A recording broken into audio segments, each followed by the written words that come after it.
दोस्तों, आज हम बात करेंगे ट्रंप के महाअभियोग के मायने के बारे में। अमेरिकी राष्ट्रपति डोनाल्ड ट्रंप के खिलाफ कांग्रेस में दूसरी बार महाअभियोग लगाया गया है। अमेरिका के इतिहास में ऐसा पहली बार हुआ है कि किसी राष्ट्रपति के खिलाफ 2 बार महाअभियोग लगाया गया हो। 2 साल पहले जब उनके विरुद्ध महाअभियोग चला था तब आरोप साबित नहीं हुए थे, लेकिन इस बार उनकी ही रिपब्लिकन पार्टी के कई नेताओं ने महाअभियोग चलाने का समर्थन किया है। इस बार उन पर आरोप है सशस्त्र विद्रोह के लिए लोगों को भड़काने का। यह मामला कुछ दिन पहले कैपिटल हिल में प्रदर्शनकारियों के धावा बोलने से जुड़ा हुआ है, जब राष्ट्रपति ट्रंप के आह्वान पर बड़ी संख्या में लोग कैपिटल हिल में घुस आए थे। कैपिटल हिल यानी अमेरिका का संसद भवन, जहां नवंबर के चुनाव में राष्ट्रपति निर्वाचित हुए जो बाइडेन के चुने जाने पर आधिकारिक मुहर लगने वाली थी। डोनाल्ड ट्रंप चुनाव के बाद से लगातार कहते रहे हैं कि चुनावों में बड़े पैमाने पर धांधली हुई है, जबकि अदालतों और चुनाव से जुड़े अधिकारियों ने धांधली के ऐसे आरोपों को सही नहीं पाया है। पूरा मामला इतना संगीन है कि कैपिटल हिल पर हमले को लेकर कई गिरफ्तारियां हो चुकी हैं और 100 से अधिक लोगों की खोज की जा रही है।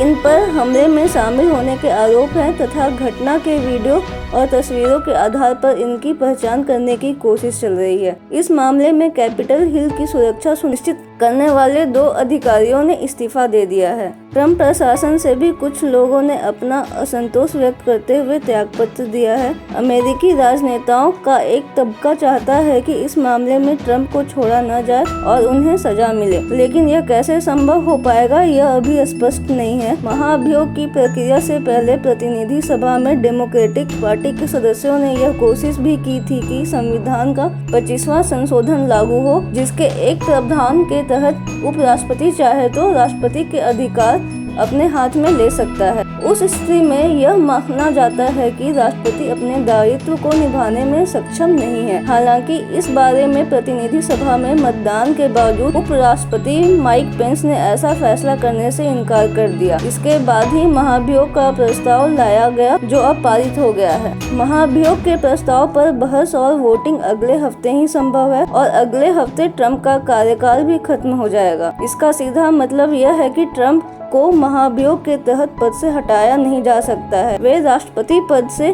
20 जनवरी को ऐसे भी हट जाएंगे क्योंकि उनका कार्यकाल खत्म हो जाएगा, लेकिन उनके पद से हटने के बाद भी महाअभियोग के प्रस्ताव पर बहस होगी और वोटिंग भी। इस वोटिंग में उम्मीद की जा रही है कि सीनेट के कुछ रिपब्लिकन सदस्य भी ट्रंप को दोषी साबित करने के लिए वोट देंगे। महाअभियोग प्रस्ताव पारित होने के लिए सीनेट में 2/3 बहुमत की आवश्यकता होती है, मगर प्रस्ताव पारित भी हो जाता है तो ट्रंप को पद से हटाना संभव नहीं होगा, लेकिन ये जरूर संभव होगा कि वो आगे किसी भी पद पर नियुक्त नहीं हो सकेंगे। इसके पीछे यह तर्क भी दिया जा रहा है कि महाअभियोग साबित होने पर ट्रंप रिपब्लिकन पार्टी से भी हटाए जाएंगे और वे अगली बार राष्ट्रपति पद के लिए चुनाव नहीं लड़ पाएंगे। उधर इस समय ट्रंप क्या सोच रहे हैं यह पहले उनके ट्विटर हैंडल से पता चलता था, जहां वे लगातार ट्वीट करते रहते थे। लेकिन अब ट्रंप को न केवल ट्विटर ने बल्कि फेसबुक और यूट्यूब ने भी प्रतिबंधित कर दिया है। यह भी सोशल मीडिया में पहली बार हुआ है कि किसी देश के राष्ट्रपति को पूर्ण रूप से प्रतिबंधित कर दिया गया हो। महाअभियोग से पहले राष्ट्रपति ट्रंप ने व्हाइट हाउस के जरिए बयान जारी कर लोगों से अपील की है कि वे किसी भी तरह की हिंसा न करें। यह बयान इस संदर्भ में देखा जा सकता है कि federal bureau of investigation (FBI)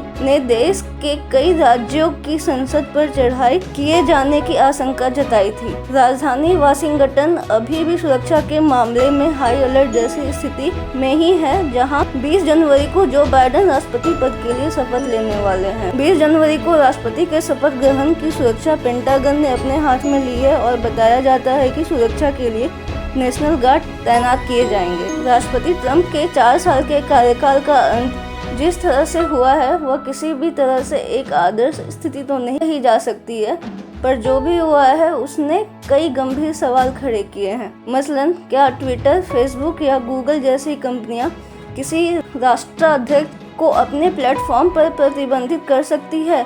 corporate कंपनियों की ताकत पर एक अलग बहस अमेरिका में छिड़ चुकी है। साथ ही पारंपरिक मीडिया की भूमिका को लेकर भी कई तरह की बातें हो रही हैं। ट्विटर के प्रमुख जैक डॉर्सी ने एक सीरीज में ट्वीट करते हुए न केवल ट्रंप पर पाबंदी लगाने के फैसले को सही बताया है, बल्कि यह भी कहा है कि इस तरह का फैसला लेना कंपनी के लिए अत्यंत कठिन था। जैक के अनुसार ऐसा फैसला यह भी दर्शाता है कि एक प्लेटफॉर्म के तौर पर ट्विटर समाज में एक स्वस्थ बहस लाने में सफल नहीं रहा है। दूसरी तरफ फेसबुक ने ऐसी किसी नैतिक बहस से खुद को दूर रखते हुए कंपनी में सिविल राइट के लिए एक वाइस प्रेसिडेंट नियुक्त किया है। फेसबुक के इस कदम को कंपनी को नई सरकार के किसी कठोर फैसले से बचाने की कवायद के रूप में भी देखा जा रहा है। कई डेमोक्रेटिक सांसद लगातार फेसबुक की आलोचना करते रहे हैं कि वे गोरे राष्ट्रवादियों को अपने गलत बयान और फेक न्यूज फैलाने का मंच देता रहा है। ट्रंप के कार्यकाल से कई और नैतिक सवाल भी खड़े हुए हैं कि अमेरिका आखिर किसका है। क्या यह गोरे राष्ट्रवादियों का देश है या फिर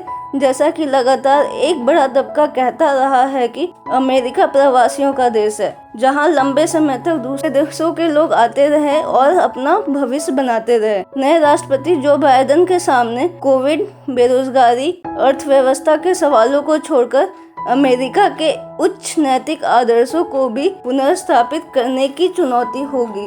दोस्तों, आपको हमारा यह वीडियो कैसा लगा यह आप हमें कमेंट में लिखकर बताएं, और अगर आप चाहें तो आप हमारे फेसबुक, इंस्टाग्राम और ट्विटर के पेज को भी फॉलो कर सकते हैं। धन्यवाद।